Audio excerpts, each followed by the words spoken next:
Let's talk specifically about Ovation. What is its essence and what are its plans?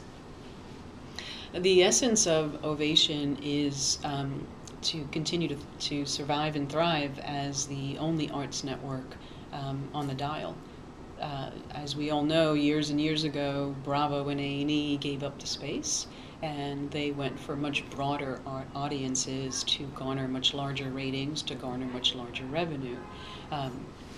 That is something that we can easily do by forfeiting the art genre and acquiring a lot of content that are going to drive much bigger ratings. But then our value proposition is not much different than a whole slew of networks that are out there. And one of the things that I think is really interesting and really important is when you're launching a new network or attempting to get significant traction for a new network, that the value proposition for the advertiser, for the consumer, for the operator has to be different than other copycat networks. And one of the advantages that Ovation has is also its disadvantage. The disadvantage is being a single entity, meaning that there's no leverage with other operators or other advertisers to offset costs or programs, etc. At the same token, I find that to be an advantage, because to survive on your own without the leverage of other networks or a huge portfolio means that this channel needs every day to live and breathe the life of what it is. And we're held in greater scrutiny because we're an independent channel.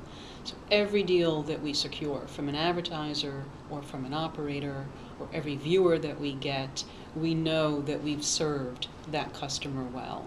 And we know that the brand speaks to that customer, and because it's not a leveraged play and it's not being forced. You choose to either receive Ovation, carry Ovation, subscribe to Ovation, buy Ovation.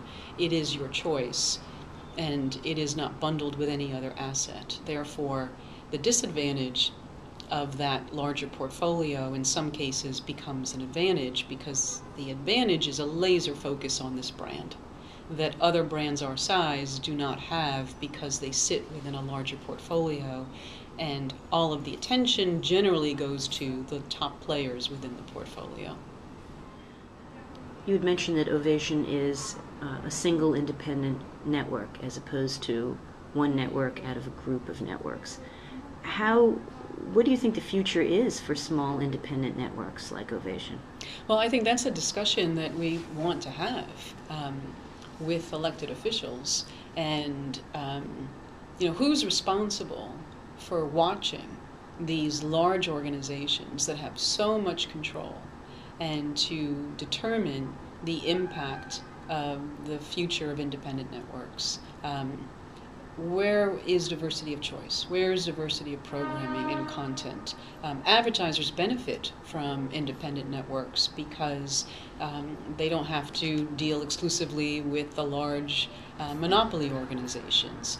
Viewers benefit from independent networks because they have diversity of choice. A lot of the larger corporations have programs that run on multiple networks, and so you may have 5 or 6 cable networks in your portfolio that are all running the same program.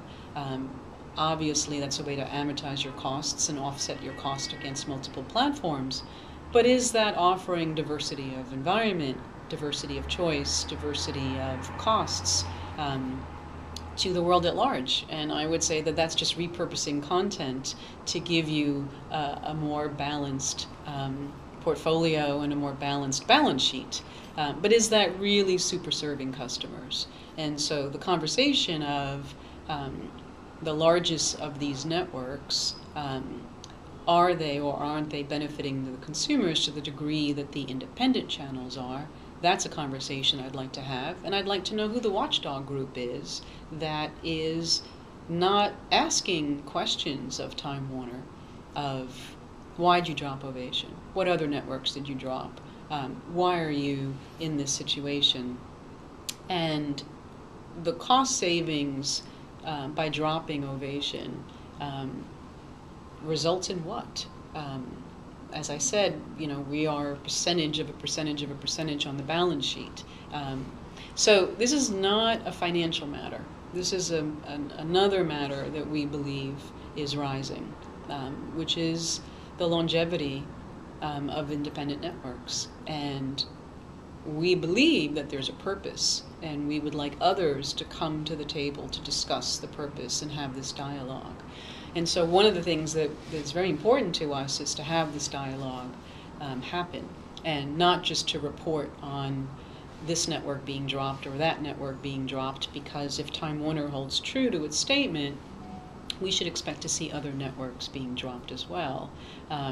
So this is really not about crying over spilt milk because Ovation is no longer on Time Warner. This is a much bigger issue to discuss the viability of the independent networks and who is going to make sure that their voices are heard. Let the consumers decide whether these networks are viable or not. And consumers do that every day by whether they tune in or not.